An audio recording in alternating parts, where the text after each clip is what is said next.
Como é que uma ideia vira lei no Brasil, hein? Bom, já adianto, não é uma linha reta. É mais um labirinto, sabe? Cheio de armadilha política, disputa de poder. É um verdadeiro jogo. E a gente vai decifrar as regras desse jogo juntos agora. Olha só, para começar, já lança um desafio. Pensa comigo. Todo santo ano, milhares de projetos de lei são propostos lá no Congresso. Deputado, senador, presidente, até nós, cidadãos, podemos propor. Mas vamos ser sinceros.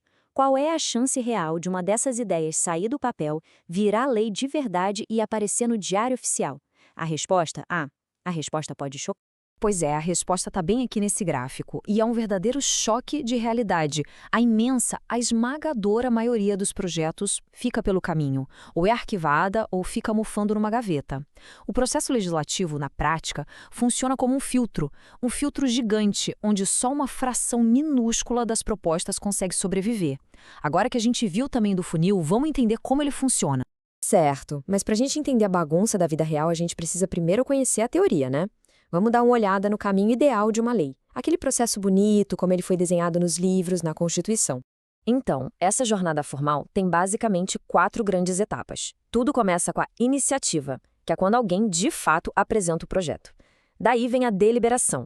Essa é a fase mais longa, onde o texto é debatido, revirado nas comissões, votado nos plenários da Câmara, depois do Senado. Se passar por tudo isso, vai para a sanção ou veto do presidente da República.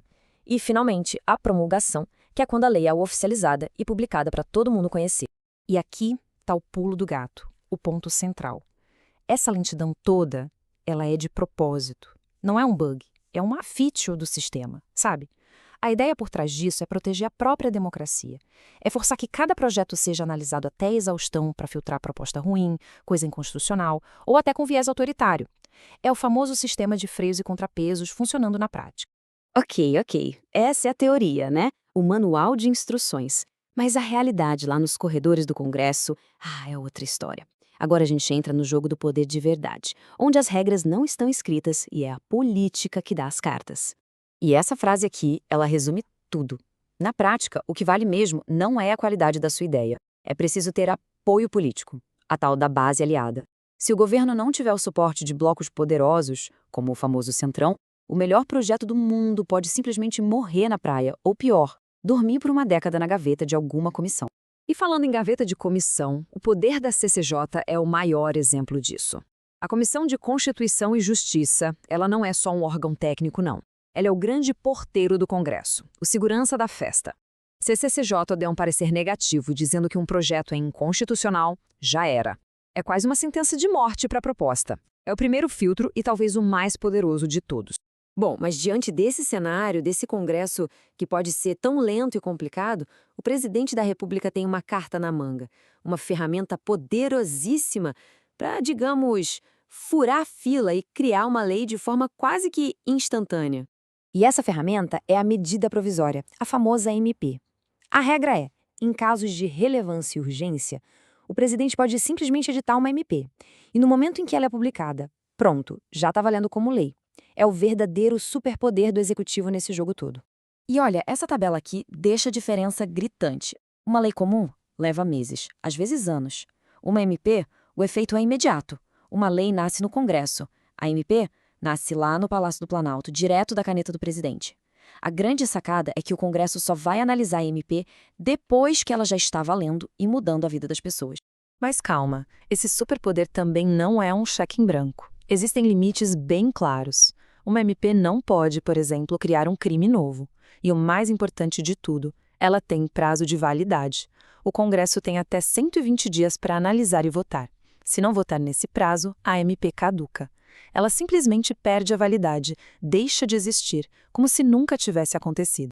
Ok, vamos voltar para o caminho da lei comum.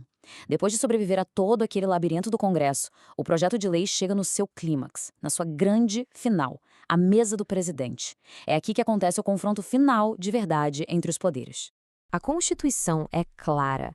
Depois que o Congresso aprova, o presidente tem 15 dias úteis para tomar uma decisão.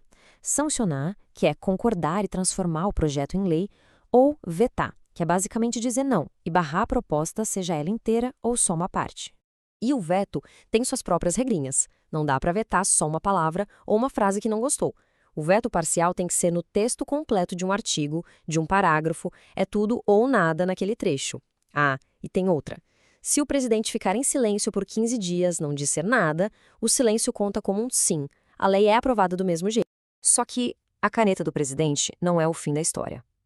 Em mais um capítulo daquele sistema de freios e contrapesos, a decisão de vetar não é final. O Congresso ainda tem uma última cartada.